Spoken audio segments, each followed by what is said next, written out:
I know back your dad had played and you were involved with your dad's band for many, many years. And it was a Dixieland kind of a band. Yeah. You started there, you were younger. How old were you when you first started? I joined the band officially when I was 12 years old, 1969, Yeah. and I was with the band for 4 years until he died. Really? Yeah, and when I first joined, I was only doing the concerts, or in those days it wasn't really concerts, it was dances. Right, right. So it was actually a 4-hour night, 3 sets, 2 breaks, and then drive home. But then after about a year, I was 12, I was 13, and he was doing a broadcast for the BBC. The drummer, for some reason, had an emergency, couldn't do it. I was drafted in to do my first recording session. Baptism by fire, but really from that moment on I became the full-time drummer for broadcasts and recording LPs and concerts. Powerful. Was there any other music in your family other than your dad? Actually, my mum was very musical. She wasn't a professional musician. Right. She played piano in E flat, only E flat. She played a little bit of drums during the war. She was a huge fan of jazz. So she collected music. Interesting. And she actually archived it. So she invested in 2 Revox G36s, and that's how I got into sound. So that influence, you had music around the house all the time then? Yeah, music around the house, and parents that went on the road a lot. How interesting. So, yeah. And was there any... Home Alone. Any, No, not quite. But. Were there teachers that got involved with you at that point to help you guide along the way? Did you study at all? Or? I only ever had one teacher, and he was in London a very famous drum teacher at the time called Max Abrams. I know Phil Collins went to him. Yes, yes. But a lot of people went to him. He was kind of the like the Jim Chapin of London, really. Yeah. His method of teaching was very interesting. I learned to read music. That's basically what he taught me. Yeah. But how did I learn? I learned by playing along to the best musicians in the world because I played along to records. Interesting. So my daily practice would be playing along to a couple of Buddy Rich records, a couple of Louis Bellson records, a couple of Count Basie records, maybe Artie Shaw. Yeah. I mean, when I look back at it, I think what a great way to learn how to play an instrument by accompanying the best musicians in the world at the time. Absolutely. Their time, their phrasing. Absolutely. That's how I learned to play. Well, you end up absorbing their personalities because all of them, from Sonny Payne to Louis and Buddy, they really had a different sense of time, but they had that drive, which clearly you have in your playing, in whatever style of music you're playing. There's that drive that you have musically that is just so, it really kind of pulls the audience in every time. And I've seen you a million times with bands and at clinics, and you always have that. It really is a certain level of magic that you have, this feeling that you can bring everyone in that room into that one place and you allow everyone to experience that moment. How do you think that came about? Was that just something that you just started doing? Did you begin to become aware of that at all? Or? When people ask me about learning my instrument, I say, rather than learn how to play drums, I actually learned how to play music. Yeah. That was the first thing I learned. Yeah. I learned song form. My father really didn't care about the technique of the instrument. He wanted me to play the chart just as he'd written, and I mean precisely. If there was a cymbal crash, I had to play that. Yeah. If there was no cymbal crash written into the chart, he did not want to hear a cymbal. I mean, very, very strict and very precise. One of the reasons I became his drummer at such an early age was not because, I was ridiculously inexperienced. Yeah. The problem was, in the late 60s, there were a few drummers that could play that style. They wanted to play either bebop or rock music or just more modern music. Yeah. And it would drive him nuts that the drummer couldn't play. And the style we're talking about is that real 30s, like Dave Tuff, Gene Krupa. Absolutely. That's the basis of it. Wow. Even the basis of Art Blakey's playing is still that 4 on the bass drum. That Dixielandish. Absolutely. In fact, Art gave me a big lecture on that one day. Yeah. And I was like, wow, that's what my dad was always all about. Interesting. My dad is older than him, or was older than him, but still it's the same. So that's where it comes from. I grew up with that music. So it was second nature. Yeah. Even the poor guys in the band having to put up with this musician on the stage who's a beginner, really. The style was there, and my dad was happy. Yeah, but if there's anyone that's a fast learner, it's you for sure. Yeah. What in your playing, was it early on that you started kind of seeing this open-handed way of playing? Where'd that come about? 'Cause that was very unique in the early days. Yeah, now that starts when of course, when you're a teenager, you start getting you're very impressionable. Yeah. And fashion comes into a lot of music. Yeah. The fashion of playing. Now, when we were growing up, we saw this change from playing traditional grip with the snare tilted downwards away from you with a low right cymbal to match grip. Yeah. That became the fashion. Yeah. And it's funny that I call like this the next generation, like Weckl and Vinny, they then saw it kind of coming back to the more traditional thing. Interesting, yeah. Because I consider myself I'm a little bit older, but started earlier. Yeah. So it's interesting how that plays a part. I was always fascinated in these drum magazines of these large drum kits. I just couldn't imagine, how does a tom-tom this size and this size, the melodic possibilities must be incredible. Yeah. And I dreamed of it, and slowly started getting into using multi-tom sets, whether it be 2 floors and 1 rack, and then it just slowly grew. 2 to 3 rack, yeah. But with that, I saw that there was an inability to really play the kit restricted to this. Yeah. That's kind of what it was, and I thought about it a little bit, but I didn't really know. I saw a drummer at London Airport once. We was playing a gig with my dad there for the ground staff annual ball. Hilarious, because planes would keep flying over. So the sound of the band disappeared.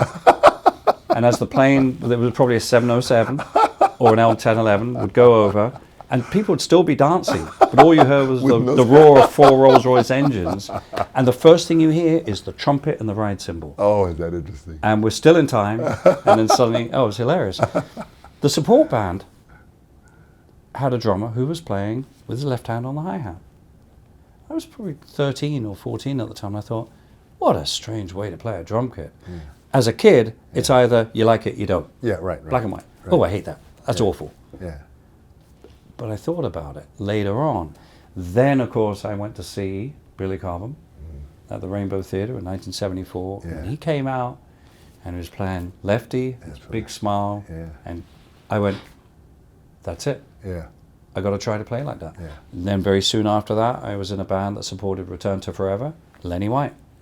And to me, it just looked so cool. Absolutely. It looked cool. Yeah. And that was the prime reason really to change, because it looked cool. How cool is that? But with that came the added benefits of being able to, well, just open up your brain and the coordination and the way that happens. And but that whole right and left brain theory of what they've done. Now, you're a natural righty. Natural righty. As Cobham is. Yeah. You know, as Lenny White is. And Lenny White Lenny's a lefty.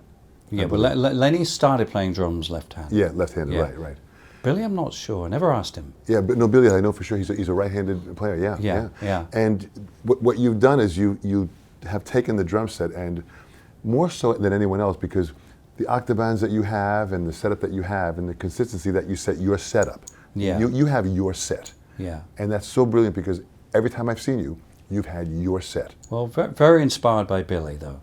I have to give him that. It's when I saw the way he was playing, his sound and his setup, that was it. Yeah. So everything. So you just moved the cymbal to the left. How'd you make the transaction?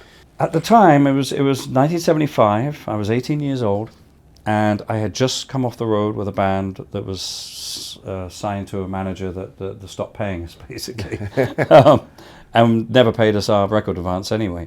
Then sued us 2 years later. That's another story. Good old rock and roll days.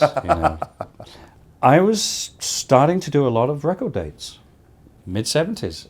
Every date was a disco session. So it was the hi-hats like this. And I practiced. I was living in a little apartment in London, Kensington. Couldn't practice there. Yeah. So I used the arm of the sofa.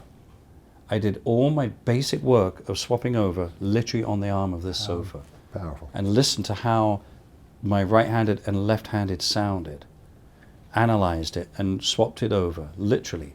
And then when I got to a drum kit in the studio, I had the ride cymbal over on the right-hand side, kind of like, you know, in case of fire, break glass. But the hi-hat was set low, and I did every song left-handed. So you commit to open-headed playing, you're now doing some recordings, you're making that happen. What was the next band situation that you locked into that you began to musically dive into? As I was doing more studio work, and this would be, I mean, each week, sometimes I'd be doing 3 different studios a day. Wow. Sometimes maybe just 1. A regular session was 3 hours long, and you used to do, I think, 4 titles for LPs anyway. Wow. If you were doing a broadcast with BBC, it was maybe a couple more than that. But then I was starting to get asked to play with bands, doing their records, or with an artist. Right.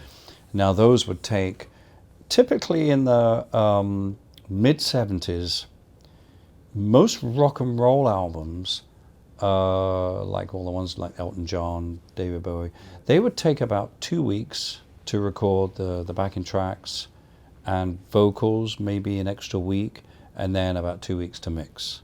So it was pretty standard to do an album in 4 or 5 weeks. As the music business or the record business became huge at that time, and sales of albums were becoming huge, and record plants were having to find out ways of mass producing, you know, printing lots of records. The budgets, you know, artists were starting to get lots of royalties, I mean, more than they could ever imagine. And suddenly they thought, wow, we can spend our time making records. I think the longest, highest budget for 1976, it might have been Fleetwood Mac Rumours. It might have been. I'm not exactly sure, but I remember at the time hearing that the budget for that and the time that they took was just at that time unheard of. And then this became towards the end of the 70s. That's kind of how punk really happened. Interesting. Because in a lot of ways, the rock and roll bands kind of outpriced themselves and opened a gap for these younger. So anyway, I started doing those sessions, and typically in those days we'd work through the night. So I would maybe have 2 sessions during the day, one at CBS, one at Air, and then I'd go to Rampart, which was the Who studio, or Island, Basing Street, with, you know, Muff Winwood or Steve Smith and Digger from Island, or, you know, whoever was recording, and start doing records with bands. And I'd get there maybe at 7 or 8. We'd have a drink or 2 and then start playing. And we'd leave the studio when it was light. How early were you involved in sound? Because I know you mixing and producing, that is another major part of your skill base. Was that seeping in at this time, or what was happening? Well, obviously, my mom's interest in recording and equipment. I was playing around with a tape machine when I was a toddler. I mean, the thing she only taught me was don't hit the red button, and she taught me how to spool up tape without twisting it. This is what it sounds like if you twist it. You know, very, very simple. Absolutely. Like, okay, right. And so I used to play with the tape machines, bounce backwards and forwards, sound and sound, you know, adding another part. And I've recorded stereo drums with 2 different microphones. I mean, I didn't know where to put the mics, but boy, it sounded great. Absolutely. Stereo. It was like, wow. You know. But when I started doing sessions, I was fascinated why, with the same drum kit, I'd go into a studio and it would sound wonderful with this particular engineer, studio, and then I go to the next session and it sounded awful. So I started taking note of the signal path, the microphone, the console, the tape machine, and the monitors. I vowed to find out about this, so I learned every single microphone model. So I could look at a Neumann and go, oh, it's got a black stamp on it. That's a tube. That's a 67. You know, yeah. or you know, an old 47 with a purple. I know that's an 87 because that's a transistor. You know, Sheps, all these different models of microphones. But then I realized it wasn't just that. Then you have the console. I used to watch the engineer all the time when they were editing. I used to watch. I used to sit by the tape machine. I used to go through and look at the VUs and just take note. Sometimes I'd get there early, and I'd watch the maintenance guy line the machine up and ask him questions. I'd pick up the test tape, you know, and I learnt about. See, I've forgotten it now. You know, the level, magnetic level of alignment, and I really, you know, just learnt. And this was the same with the drums. Why? I start the first session off in the morning, and I'm asked to put a little bit of tape on a couple of drums. I don't touch it. I set the drum kit up in the next studio, and I'm asked the same question. Mm. By the end of the day, I've got 3 pieces of tape on each drum. And I'm going, there's something wrong with this. Yeah. So what I did after each session, I just grabbed it and pulled it off. Went to the next session, and all they asked was just a little bit of tape here and there. And I suddenly realized, okay, I see what's going on. And and I just learned and learned. So where recording is now, you know, let's go ahead now. So now with the changes of analog to digital and the equipment that we have, where do you see it? Has it evolved to a point that you have less control? Do you have more control over sound? The recording has never changed.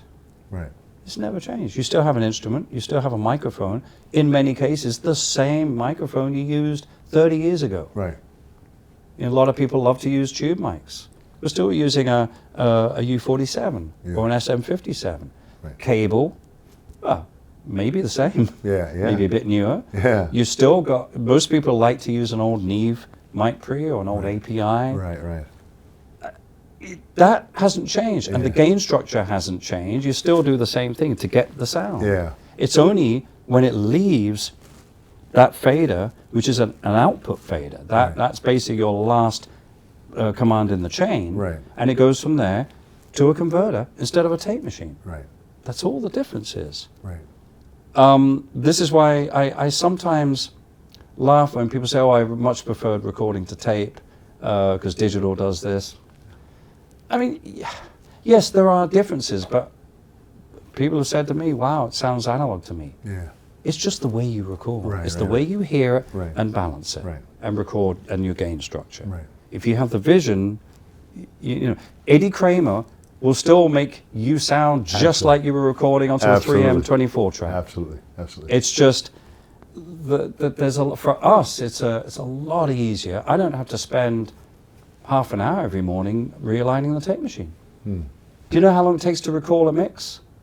In the olden days, I say the olden days, even with automation, it could take you 6 to 8 hours just to record a mix. Interesting. With all the patching. Right. And you've got to have copious notes. Right. Now, 3 minutes on a big mix. You go, you know, open. You sit there. By the time you've done that, it goes blink and it's open. And the only thing you have to worry about is if you're using a lot of outboard stuff, then you better get your notes out and remember how you patched it all. Right. But it's so much easier. How powerful. How difficult is it with what you know about recording if you're working for someone who's recording you that you may not, you have really no input on that? I become the player. And you have to respect that they're the engineer, right, and they're doing what they're doing. Right. If it's not sounding great, then I might make a suggestion here and there and find out maybe what's going on. Yeah. But no, I mean, many times I just I'm not the engineer, I'm the musician. Right. So I remain that, and you have to respect what they do. You know what hat to wear. And many times you'll actually learn something. Interesting. Because I'll go in control room, I'll go, that's actually really cool. What is he doing? You know, and you kind of maybe have a quick look, and you can tell a lot by that.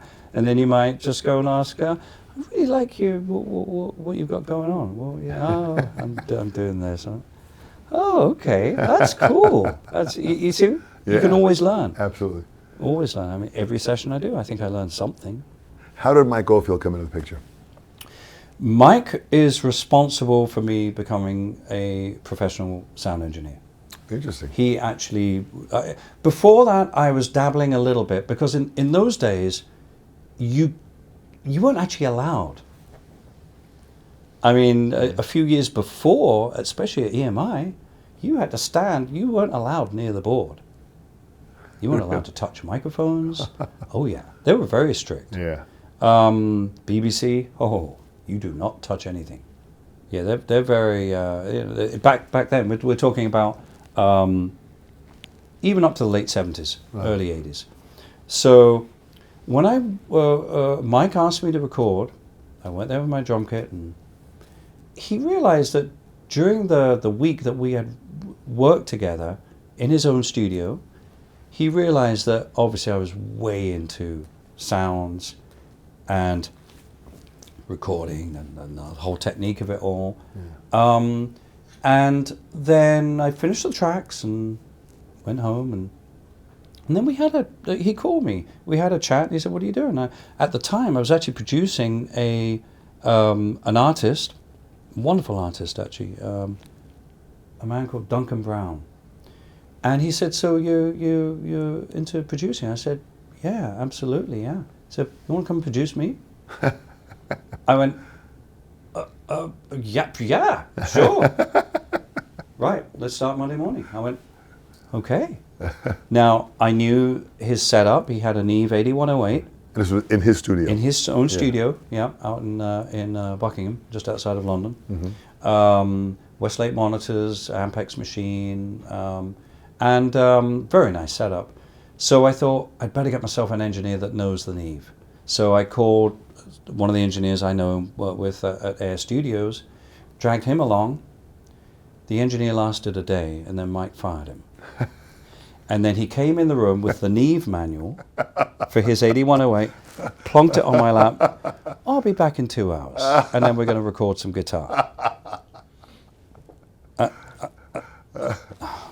Again, baptism by fire, right? It was, yeah. It was the first digital routing board and the first digital routing tape machine.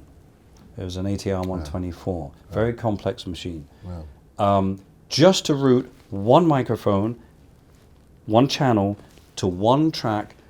It was about 12 pushes of a button. Beep, beep, beep, beep, beep. And that was the routing out of the console. Then the tape machine remote was ding, ding, ding, ding, ding. Input, ready. Right, I think we got something, you know. It was amazing, and he really, I think having engineered so much on his own, he wanted someone else to take that weight away from him. Yeah. He wanted a musician, somebody he didn't have to explain where the punch was going to be. Right. And he knew I knew about that, because being a musician. Yeah. Some of the punches, I mean, he taught me how to punch. It was amazing. Yeah. We were going for 1/16th note on a head block. Yeah. You know, running at 30 IPS, which is obviously easier. Yeah, yeah. But I mean, it was fascinating. He was not afraid of equipment, and he taught me. You know, when there was a thing, I said, "So how does it?" Well, this is what happens. He taught me a lot of technical stuff. Very, very technically adept.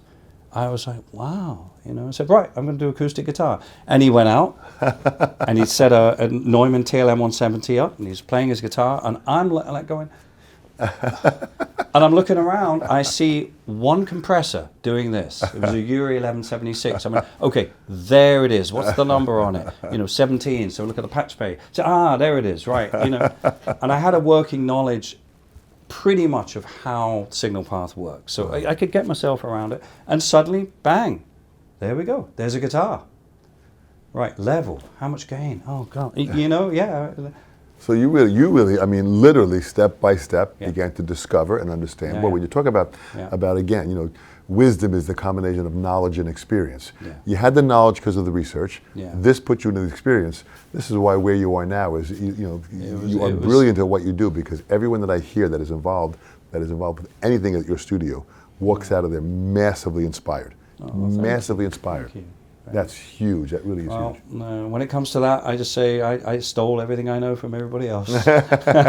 Well, we do that musically too. Yeah, when it comes down to it. But you have created your own sound and your own style, which is really what makes you as individual as you are. You got involved in education too. You have done many clinics worldwide as you continue to do that, and you had there's a certain part of you that really is into education and sharing. And all of your clinics are always informative. You challenge the people, you demonstrate things clearly, you have great education skills that are natural to you. So I mean, that's something which, whether you learn that or whatever you have it, you get out there and everyone walks out of it, one of your events, they've learned, they're inspired, and they know what to go to practice. Right, but I'm not a teacher. Well, maybe not formally, but I mean, I think, just at the clinics you have that level of education ability.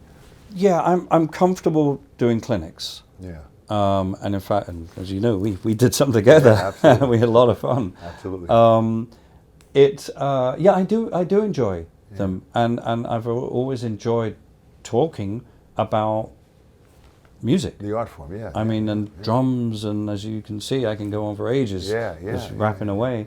Yeah. I do love that. But I have to say, teaching is a whole different thing. And I mean, I've tried it, and it's not.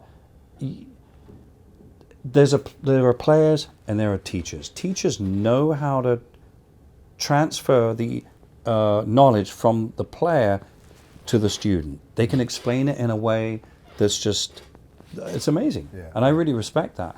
But it's not what I do. I can't do it. I do it, so I just do it.